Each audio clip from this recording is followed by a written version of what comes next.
Dwi'n Natasha Cockram, dwi'n gweithio yn Cadoxton Primary gyda plant a rhieni.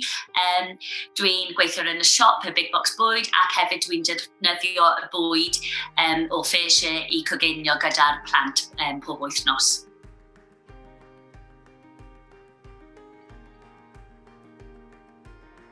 Mae'r Big Bocs Bwyd yn siop sydd yn defnyddio gwastraff bwyd o ffeisiau, ble mae teuluoedd o'r ysgol ac y gymuned yn gallu prynu bwyd iachus a talu beth maen nhw eisiau. Dechreuodd y prosiect tua 4 mlynedd yn ôl. Ar ôl clywed straeon mannau teuluoedd yn cael amser anodd i prynu bwyd. Y pryd hynny roedd y cwricwlwm agadd yn Cymru yn newid ac y 4 purpose mae'n ddweud am zero hunger, zero poverty. Felly penderfynodd tîm Cadoxton fod angen yn gwneud rhywbeth am hynny ac dechreuodd ni breuddwydio ac y taith y Big Bocs Bwyd.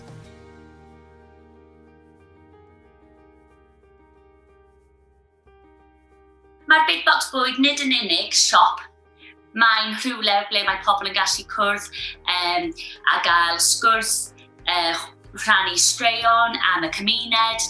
Mae'r plant yn gallu gael access i'r bwyd, ble mae'n siawns i'r plant ddysgu mwy. Zero hunger, zero poverty, gael siawns i byw y breuddwyd ac yn gallu mynd am popeth maen nhw moyn yn eu bywyd.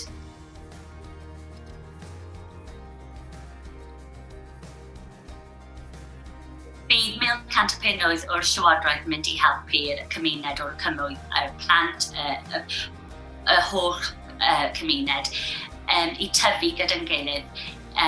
Mae'r plant yn mynd i gael access i byw y breuddwyd, i mynd am popeth maen nhw moyn yn eu bywyd. Zero hunger, zero poverty bydd yn mynd, bydd yn experience hyfryd i pawb yn y cymuned.